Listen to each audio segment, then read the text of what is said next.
I'll be brief, as I always say, and sometimes I'm not, but pretty historic day. Obviously, a lot of the work was done by December 21st, but adding the 8 guys that we added today really kind of solidifies the class, especially on the defensive front. I thought we made some big time strides there with Keandre, Daniel, Joseph, and Mike. So that was really important, knowing that we didn't sign any on December 21st, but knew that we were in really good position with a lot of them. Again, I would be remiss if I didn't thank the people that need to be thanked.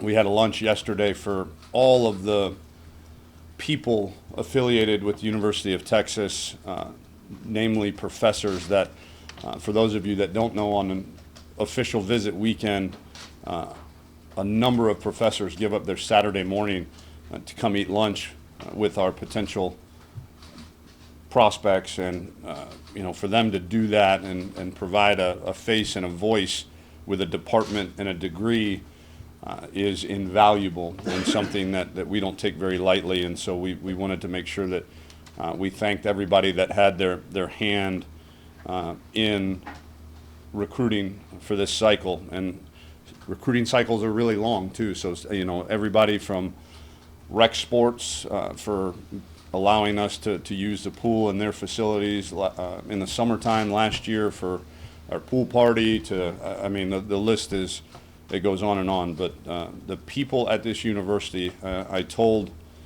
them yesterday at the lunch that, to steal a line from Woody Hayes, you win with people. And to a person, the people that have come on visits here to the University of Texas have always given me feedback that they're just so impressed with the people.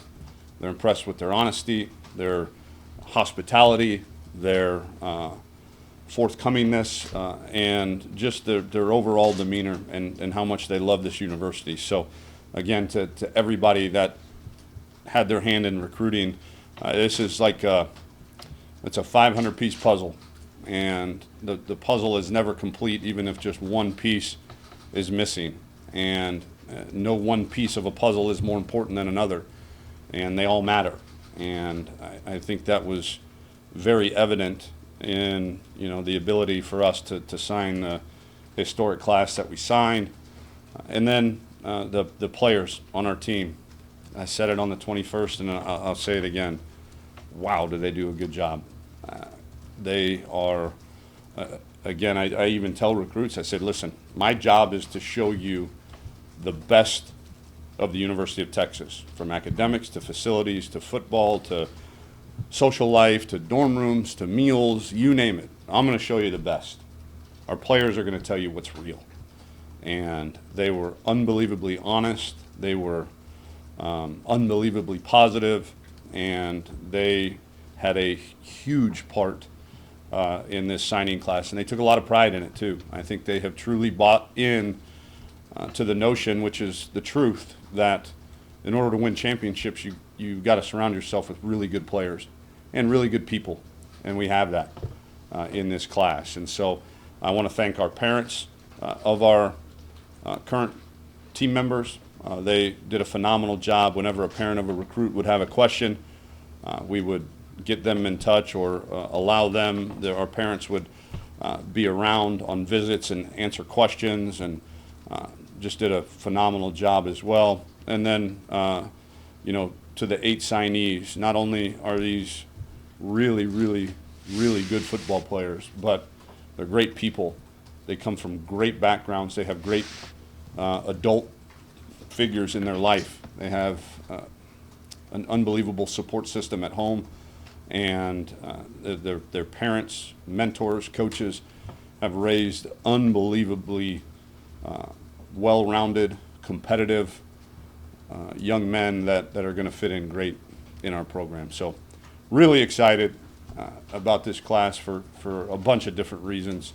I think depending on what service you subscribe to, I think 11 out of the top 15 players in the state of Texas signed with the University of Texas. And again, I said it on the 21st, and I'll say it again, that needs to not be an aberration. That needs to be the new normal, because when this place was winning championships on a regular basis, that's the way it was. And we know that we've got to do a great job in our state, and it's, our bordering states, mainly Oklahoma and Louisiana, to make sure that the bulk of our roster is that. And then we've got to do a great job selecting the out-of-state players that can come in and fit in our culture, and that can provide us with a spark and with some depth, and also probably give us something that is not available in a certain class in a certain cycle. So again, excited. Questions? Raise your hand if you have a question. Start up front with Brian. Hey, Tom. We talked in Don't mind Craig back there. Yes, sir. Yeah. We talked in December about the DBs and the secondary, but to finish strong with the defensive linemen, including Coburn, the scope of it all defensively now. What are some of your big picture thoughts about all these defensive players? There's going to be a lot of competition on the defensive side, on both sides of the ball, but I think we all can see, like, whoa, that side of the ball, that just got real in a hurry to sign the three best safeties in the country, as well as what we think are the two best corners in the country, and do everything guy in Deshaun Jameson, and then the two best defensive tackles in the state in Morrow and Keandre, and then the best pass rusher in the state in Joseph Osai, and then Mike Williams and Daniel Carson as well. I think Mike Williams, Daniel's a phenomenal player, great frame, is going to be a really, really big dude. Mike Williams is a guy, I told you last year, who I think might be a sleeper. This guy, I loved his film. He's a 6'4", 263 pound, or 6'3", 263 pound quarterback. But I walked into his high school, and he had a bar on his back with 315 pounds, and his feet were perfectly straight together. And he did 6 reps of a squat, touching his butt to his heels. And then he jumped on the power clean and power cleaned it butt to the heels with his feet straight ahead. And whoa, that's a really, really flexible, athletic dude. And so just my hat's off to Oscar Giles for staying the course. This was a bit of a roller coaster ride, especially in state at defensive line, but we've finished really strong. On your right, Omar. Coach, you took 27 guys in this year's class. I think last year you only took 18. Can you maybe just give me the thought process on what you guys did last year as opposed to this year to get this many guys? Yeah, tremendous foresight by Derek Chang, our director of player personnel, I think is his title. I don't know anymore what these guys' titles are. But last year, when it became very apparent that it was going to be very difficult to speed date the kind of person and athlete that we needed in our program in such a short amount of time, he said, "Coach, we don't need to sign guys just to sign them. The 2018 class has a bunch of really good players that are slated to graduate early, and if we don't sign a full class in 2017, we can then, count as many early enrollees as we have back towards that number, as well as sign a full 25 for 2018. So I would suspect that you're probably going to see that number go from 27 to maybe 28 or 29 with a transfer or grad transfer before we open up camp, and that's okay. I think we were working with the number of 31 I think we had available because we had 7 freshmen enroll early that we could count backwards into 2017's class. And what a fantastic idea by Derek, and a tremendous amount of foresight to know and confidence in what we were going to be able to do here. Stay on the right, Bob. Coach, in December, I think you probably didn't have a lot of answers of how the December signing day and then the February signing day would go. What are your overall thoughts on it now? Did you like it? And how much pressure is put on a kid that, like a Keandre, that didn't sign in December and then has, another month and a half to make his decision? Well, it's certainly, I'll answer that part first. It becomes feeding frenzy out there, especially in a thin position in a certain class this year being D-line. I mean, if you were a D lineman, man, you were getting recruited by everybody after December 21st. And that made it a little bit overwhelming, I think, for some of those guys because everybody in the country needed D linemen, and there was very few to choose from. But to answer the first part of that question, I liked it. As difficult as it was, those 3 weeks of trying to see 30 guys in 15 days and be here for bowl practices and get a team ready for a bowl game, that was hard. But I think the dividends were that, the maintenance on those guys in the month of January was pretty non-existent. It was those guys, hey, let's get them ready to play. A lot of them were, hey, let's get ready to get enrolled in school. And so, I liked it after it was over. And, but it did certainly make for a ratcheted up intensity level for the few guys that are championship caliber players that were still left out there. And just real quick to follow up on that, is it extremely different if it's the Texas Bowl versus a college football playoff? Like the lead up into that, do you think with all that going on, is it extremely different? Those type of a bigger bowl game, would that make it different on you at all? No, I mean the Texas Bowl was our playoff game, so the only thing, it might be easier if those games were on January 1st or January 2nd. Your first week out, you're probably not even practicing with your team. You're letting them finish finals and all that stuff. So, but no, I don't know how to. I think the biggest change that you're going to see, that the biggest adaptation for us is going to be now moving forward, these spring visits. I mean, you want to talk about uncharted territory. I mean, we have, April, May, and June, that's whatever that is, 16 weekends, plus every weekend in the fall and every weekend in December and January, save for a 2-week dead period.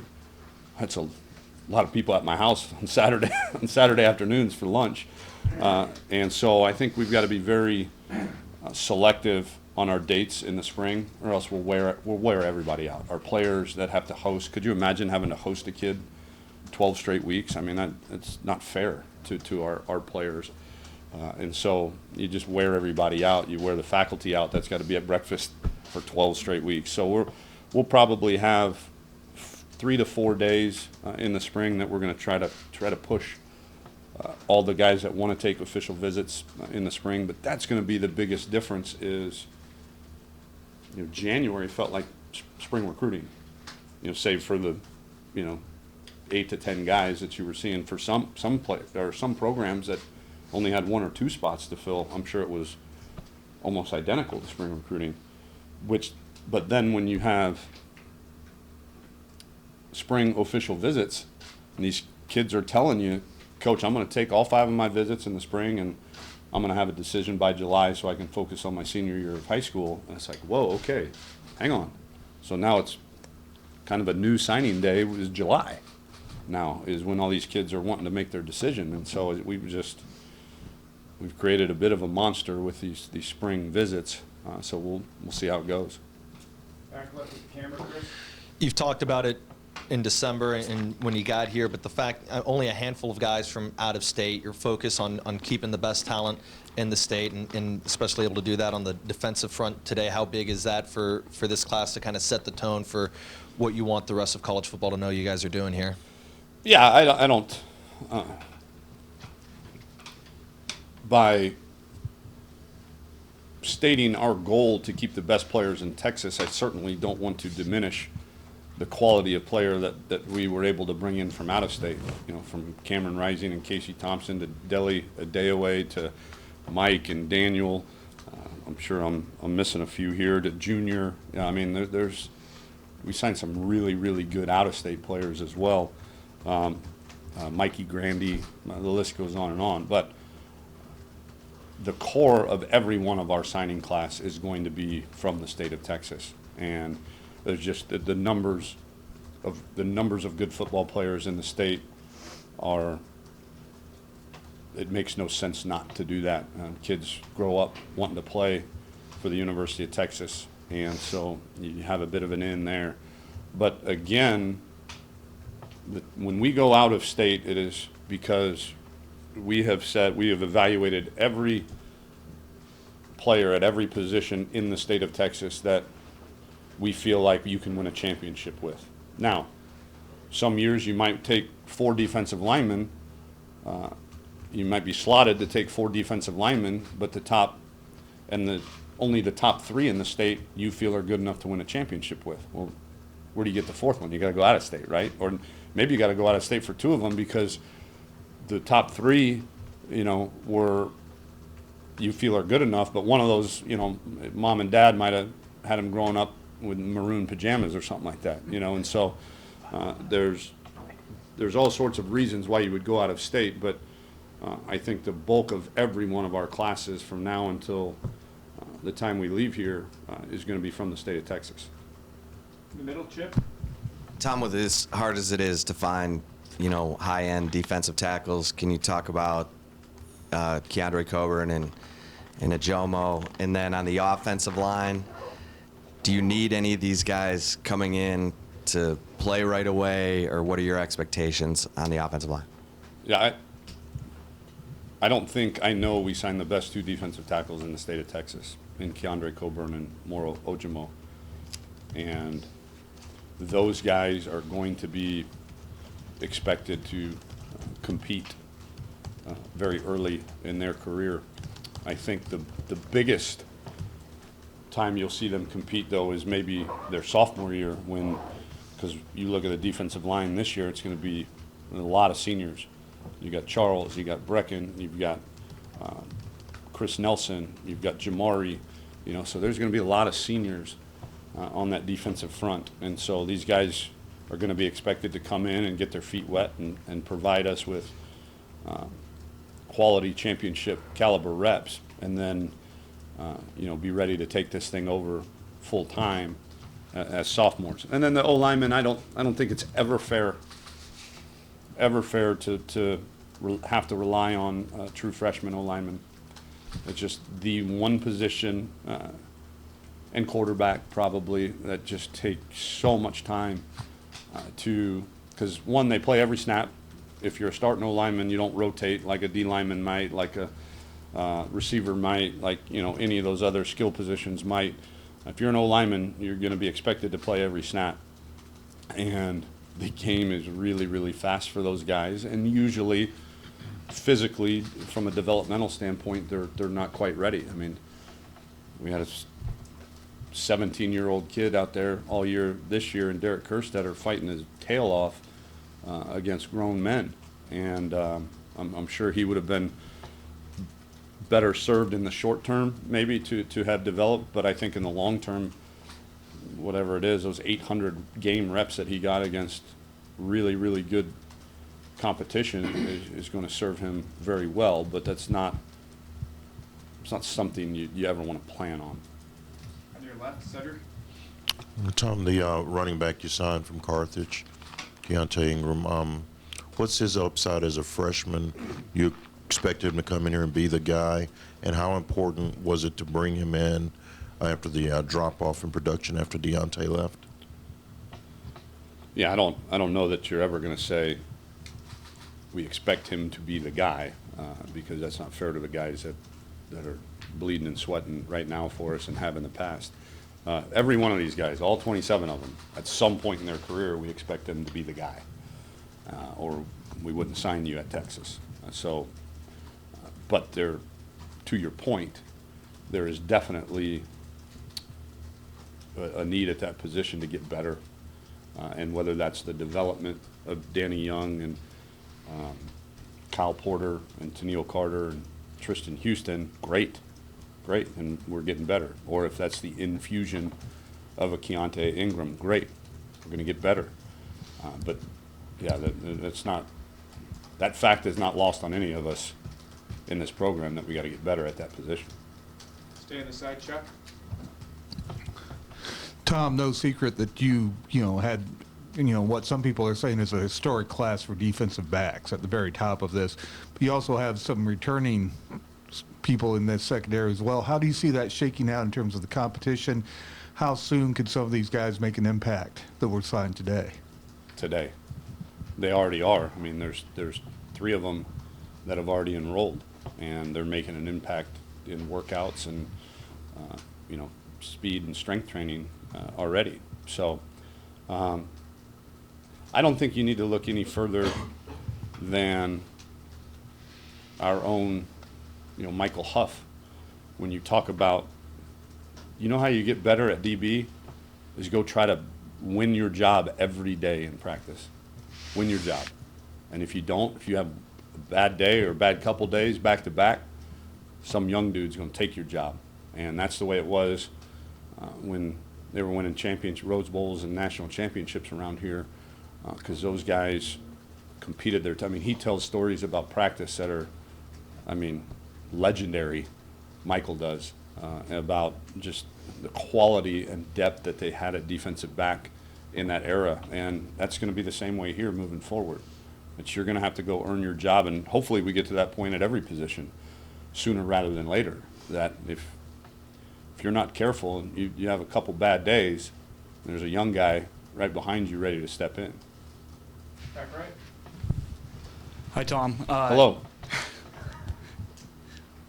We talked to a lot of guys on the recruiting trail, and a lot of them have been mentioning Brian Carrington's name as a huge reason they came to Texas. Can you talk a little bit about what he brings to the table and why he was on the recruiting trail?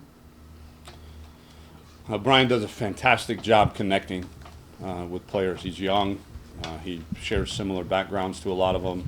Grew up in Houston, and he is passionate about the University of Texas. And I think where Brian comes in to play is because of that connection. I think it adds a lot of validity to the things that we're saying to the full-time recruiters, that we're saying it and we're presenting information, and then Brian's saying, yeah, man, that's the real deal. That's really how it is here. And, I trust this guy. I relate to him. I connect with him. So it's just an added piece, and he's the best in the country. And to find the loophole, for the 10th coach, we kind of held off on the hiring of our 10th coach to get him out on the road, I thought was really good too. I mean, he made a difference. He really did. But again, there's nobody in this program that's ever going to get singled out for being more important in recruiting or on the field than any other. Like I said, it's a 500-piece puzzle, and they all gotta fit, and they're all roughly the same size, and the puzzle doesn't work if even just one is missing. So Brian does a phenomenal job, and I hope he sticks around for a long, long time. We're on the left, Kirk. Tom, speaking of the 10th coach, how's Herb Hand going to fit into your game day operation and game planning, and your thoughts on perhaps you calling the plays next year? Yeah, Herb, really excited and I guess, this is the first time I've spoken to the media since we've hired him. Excited is an understatement. This is a guy that is, you ask anybody in college football, who the top 2 or 3 O-line coaches are in the country, and his name always comes up. And so I think, Herb's going to coach the O-line, and he will hopefully develop those guys, and then much like everybody in that room, he'll have an input in game planning, and none any more great than than anybody else in that room, and I'm thrilled to death. And I think I thank President Fenves and Chris Delcani for allowing us to kind of think outside the box with that hire. I think it's much like Ohio State did. I think they hired the defensive coordinator from Washington State to come be a position coach or co-coordinator. You got to pay those guys money to do that. And President Fenves and Chris Delcani said, do what you got to do to make us better. And I felt like, again, recruiting, we're pretty good there. Defense, pretty good. Special teams, pretty good. And so where can we help our football team the most? And that was to bring in some freshness and newness to the offense. And I'm really excited to work with him. He's been hitting the ground running and has gelled seamlessly with our staff. It's been really, really fun to come to work. And then calling the plays, it's to be determined. I think, again, it's not, to judge any kind of coach's abilities based on the circumstances that surrounded the offense. We got to get better as coaches. And we have to get better as coaches, okay, on that side of the ball. But there was a lot of circumstances there that probably didn't allow for a fair observation. So much like any head coach, even that does call the plays, I've researched, from Chip Kelly to Scott Frost to Gus Malzahn when he was doing it, that in the spring, I got to be the head coach. And you're not going to see me out there in a headset and standing on the sideline calling plays. I'm going to be behind the quarterback, watching the play and cheering and coaching both sides of the football. And Tim Beck's going to call, the scrimmage situation plays, and we'll go from there and evaluate, throughout the summer. Would you be open to calling? I wouldn't be opposed to it. Yeah, but On your right, John. Coach, on a day where you're excited about adding these 8 guys to this class, on the same day, you lose a guy like Reggie Hemphill-Mapps. How tough is that? well, you guys can find the cloud in any silver lining, can't you? Yeah, disappointing. We wish Reggie the best. I hope he finds what he's looking for out there, and but next man up. On your left, Danny. I guess I have more of a calendar question. Have you guys set dates for spring yet? Yes. Can you announce them? I think we're going to start the week after spring break. I don't know the exact date. March 20th, I've been informed, is the start date, and then normally what we've done in the past is go the week before spring break, take spring break, and come back. But I felt like with signing day being so late this year, almost a week later than in some years, as well as adding a new piece to the offensive staff, that we needed some more time to just talk football and everybody get on the same page. So we'll take that extra week before spring break. We'll come back from spring break and we'll go 5 straight weeks or 4 straight weeks, culminating in the spring game on the 21st, I believe, of April. On your right, Steve. Coach, recruiting is always a hotbed, big topic in the state. It's even more so now that you're having to deal with what's going on at Texas A&M and with TCU signing supposedly their best class in history. I mean, talk about the competition for players in that. Do you think it makes you better as a recruiter, or do you welcome that competition? It better make you better, or you're in the wrong place. I always go back to a story that was told to me by a former coach that I worked for, and he had talked about, reading a story about Nike, and they're, for years and years and years, decades maybe, that their kind of growth line was kind of like this, right? And then he illustrated, and then there was a point in history where it went, and it skyrocketed. And that point right there was when a guy in Baltimore, Maryland, started inventing and promoting a product called Under Armour. And Nike kind of said, oh my God, oh, there's a new kid on the block that's pretty damn good. We better pick our game up. And they did. And trust me, we've had that conversation in our staff room on numerous occasions. I know how good a recruiter Jimbo Fisher is and his staff is. And I know that's a great place for the right person. But again, it's our job to make sure that we keep the best players in this. Ours, we were very unique. It says the University of Texas, right?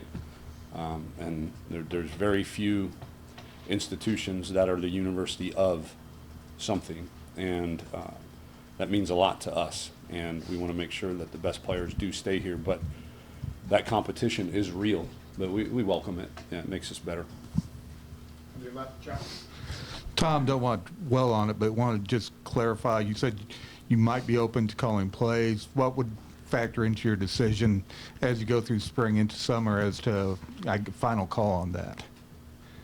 If I felt like it helped us win. Right, Onward. So, Coach, you talked about the 2 signing periods, how much you guys have had to work. It seems like you get a couple of days off, and then you have junior day just next week, right? So how much? And then spring visits in April. Yeah, so how much have you been able to work in trying to work on the 219 class? And, I mean, do you literally just get a couple of days off and start hammering that? Yeah, I mean, recruiting's like shaving, right? If you don't do it for a couple days, you wake up and look like crap. So today was symbolic for a lot of reasons, one of them being that we are officially closing the book on the 2018 class and now going full speed ahead on the 2019 class. Not to say that we haven't already. We've already offered kids. We've had kids on unofficial visits. We've targeted a few. And I think I said this on the 21st, and I want to make it clear publicly again. We finished this recruiting cycle, I believe my numbers are correct. Iowa State led all of Power 5 schools in documented offers. We were the 5th fewest, with Stanford, Northwestern, Clemson, who I think is only signing 15, and one other, and Washington behind us, who they subscribe to the OKG model, right? Our kind of guy. And so I think it's very important that everybody in the state of Texas knows, and in Oklahoma and Louisiana, that when we say the word offer, that the young man can say yes on the spot right then and there, and we're going to be doing cartwheels and backflips down the hallway and celebrating because we got our guy. We are not in the business of offering to get in it. I hear that all. Coach, I gotta throw an offer out so I can recruit him. No, you don't. Not in this state, you don't. You say the word offer, and we better be happy if that kid commits, and more than happy, ecstatic. And so, do we get beat up a little bit sometimes? Yeah. Well, Coach, I had 47 offers before you guys offered me. I know. We weren't sure. We needed to see in camp, or we needed to see 3 games of your senior film because we weren't sure. And we don't offer people that we're not sure of. And there's all these non-committable offer. That's a real phrase. So it's not an offer. If it's non-committable, what is it? It's not an offer. Or offer to get to camp. I hear that all the time. We want you to come to camp. Coach, I'm only camping at the places that have offered me. Great, you got an offer. I see you at camp. I mean, that's not real, right? We all know that. And so it's really important for me to continue to spread that message that we are going to be very diligent in our research on guys that fit with what we do. You were asking about the 2019 class, and I got on my soapbox. But I think that's what was kind of cool about the early signing period was I did have the ability to go in a lot of high schools, and I can't talk to them, but just, hey, the head coach at Texas is here. because you're here, or he's watching you in athletic period, or he's watching you work out, or he's talking to your head coach, finding out about you. And I think that goes a long way. Obviously, I couldn't do that with everybody in the 2019 class, but the ones I did really matter. Stay on your right. Jeff? Tom, two questions. One, you guys had so much success defensively second half of the season in that lightning package. Did that at all change when you and Coach Orlando talked about skill sets and body types? Did that change what you guys were looking for, and will that change going forward? And then second question, I know you can't talk about guys that have preferred walk-on spots, but what ideally do you want to get out of the preferred walk-on program going forward? The first question, no secret, our lightning package was very productive for us last year. Now again, you're only going to run that versus 10 and 11 personnel mainly, because you've got basically 6 DBs on the field and a lot of speed on the field. So I think it does, the one position it might kind of tweak maybe what you're looking for is the boundary safety / B backer, because by the end of the season, Jason Hall was playing our B backer position. Jason Hall's a big safety, right? That he can play down there, he can blitz the quarterback, he can drop into the flat, but he can also go spin to the middle of the field and play the deep post or the deep half off the hash. And so that's what you need. You need a big safety probably at that position. And then the preferred walk-on deal, I just think, again, one, the word preferred means, you're guaranteed a spot in our 105 roster in fall camp. And what I'm looking for a guy that is probably, maybe if he had another year or two to develop, would be a Texas recruit, but maybe a late bloomer, maybe a guy that needs another year in the weight room. Maybe he, for whatever reason, one measurable might just not quite be there yet, but you see the potential for it to be there. And then all of the intangibles are there: the toughness, the physicality, the accountability. Obviously, this is, academically, you got to get in to Texas. So you look for all those intangibles, and then you try to find a guy that is a Texas player, except maybe this one thing, but we're going to develop that one thing, and in a couple years, hopefully he can earn a scholarship. Real quick, with the rules now, with the 25 counters, with the guys that don't qualify, that dinging you now, you don't get that spot back. Do you, and pretty much eliminating gray shirting almost, do you think preferred walk-on could be more the way people start to go with those kind of things? You're probably not going to see gray shirt anymore, right? Because that guy's going to count one way or the other in the 25, and so I think we've always, our walk-on program is crucial here. I firmly believe that the reason we had so much success at Houston was because our scout teams were as good as there was in the country. And a lot of those scout teams were young walk-on guys that really made both sides of the football better because of the daily practice that went into the preparation. And so we have to get great walk-ons here, because your numbers are such that you can't survive without it, and it's becoming increasingly harder to do that. We're at the 7th percentile, right, in class rank, moving towards, I'm sure that'll change in a few years too, and so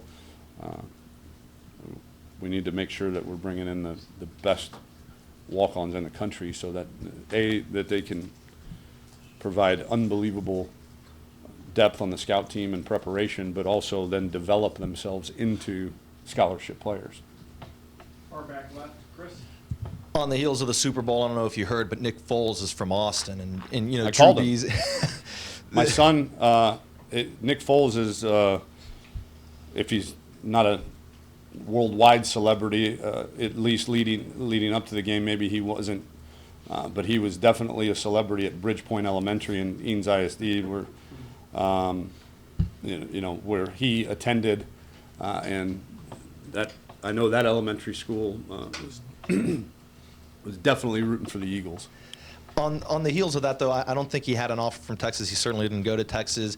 You have other. Does There's it that cloud again. Does it scare you though, with all the talent that is here in Central Texas, of some of the guys that you might not get from right in your backyard, and then also with him and with what happened with Bama, and you guys obviously had rotating quarterbacks, but are these lessons that you like to be able to showcase to your team of how important even the backups are, and it's the next man up mentality? Does this kind of reinforce that? I mean, we try to provide examples to that all the time, because that's one of our four pillars of our program, which is competitive focus and to be ready when your number is called.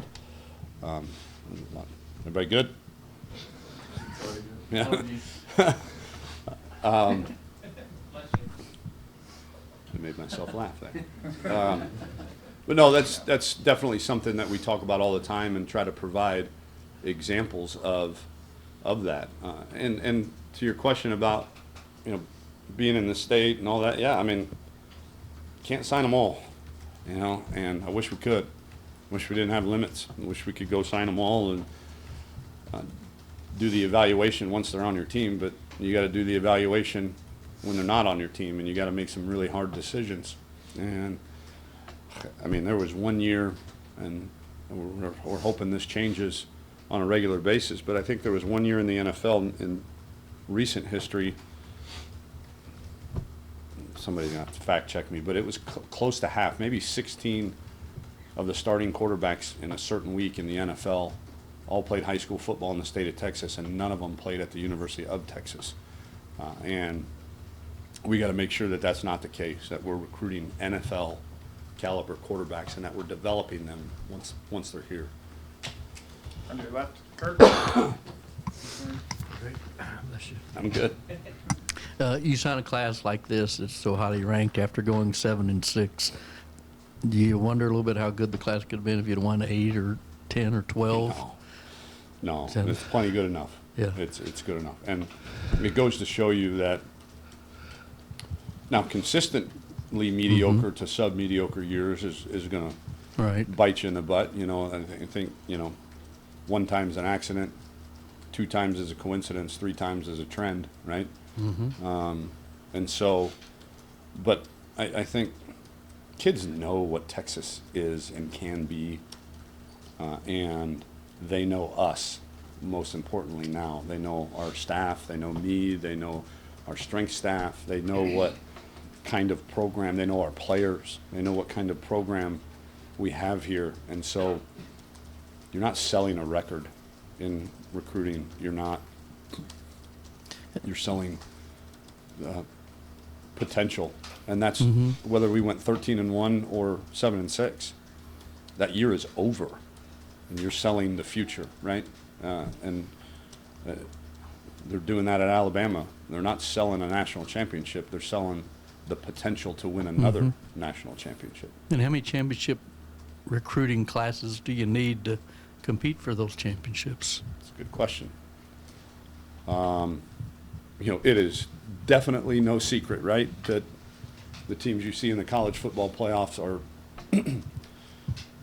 the Alabama and Ohio State obviously come to mind first, that those guys are in the top 3 every year. And then, even the other, Clemson and Oklahoma and those guys, they've been in the top 10 consistently, over the course of 5 to 8 years. And so I think, I don't want to put a timetable on it, but you need multiple years, definitely, because it's a player's game, right? I mean, I can't play. They can, they got to go out and they got to be the best in the country. I saw something, Alabama's got wild stats coming out of the you-know-what, but I mean, some stat about every year, the last 5 years, and how many draft picks or something crazy. I know. It's because they recruit them, and then they develop them, and then they go play in the NFL. But the first part of that is they recruit them, and so we've got to make sure that we're taking care of that first part first. Got time for 2 last ones. Cedric, then Brian. Tom, Joshua Moore from Yoakum. What appealed to you about his skill set, and where do you see him fitting in? Because he did a little bit of everything there. That's where I see him fitting in, kind of doing a little bit of everything. I think, we'll probably,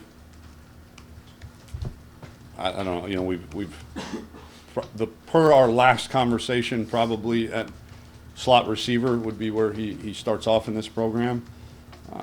Could he play outside receiver? Absolutely. Is he going to be a dynamic returner? Yep. Could he play corner? Yep. But I think the necessity right now is probably at slot receiver, and then if we find some other guys that can do the job as good, if not better, then we'll find another home for him. But yeah, I'm probably the most versatile guy in this class that can do so many things. Brian? Speaking of quarterbacks, we'll finish with a quarterback question. How would you rate Shane's health? How would you rate Sam's mindset? And what are the early returns on Rising and Thompson so far? Rising and Thompson, the early returns have been great. Both of them have very magnetic personalities. They're both not afraid to work. In fact, they enjoy it. From the very little that I've got to see them, obviously I haven't seen them play football live ever. But it's, the guys in the weight room, all of our newcomers, man, is that a mature, focused bunch of guys that are here, the early enrollees, really, really mature. Shane's health, excited that we got that taken care of. There's a guy in Philadelphia that's done probably 5 or 6 guys that have played for me, whether it be as an assistant or as a head coach, and have all had glowing reviews. A guy in Philly, he's got a certain technique that he's pretty much the only guy in the country doing it, and he's really good. So Shane's doing good.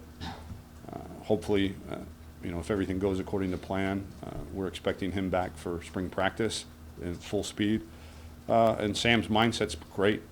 He's a great leader. He knows, that in order for him to take the next step as a leader, he's got to put himself in the position to where his teammates don't doubt him, where his teammates have a ton of confidence in him. And at quarterback, you do that by managing the game and not turning the football over. And we've had many conversations about that, and I think just the year under his belt and the year of college football and another spring practice and another training camp, the speed of the game is going to slow down for that kid monumentally. And the situational awareness is going to, because instead of, we call it like he's crowd noise guy. What's that mean? He's got crowd noise in his head all the time. Just, just freaking, there's no comprehensible thought in there. And so I think when the speed of the game slows down and you really understand what's going on, then the crowd noise goes away and you can start understanding and paying a lot closer attention to situations. What do you want out of that room for the rest of this month and going into spring? Leadership, consistency. That's just be an everyday guy. Be the same guy every day. And be that your quarterbacks better be the hardest workers on your team. They better be the guys that are never late, that are always on time, that make great grades, that stay out of trouble off the field. Because if they're not, then again, that nasty word, doubt, creeps into the players around them, and that's a really, really bad thing to have when you're a quarterback. You need trust, which to me is the opposite of doubt. And to develop that trust, you got to be consistent. Thanks, Coach. Thank you.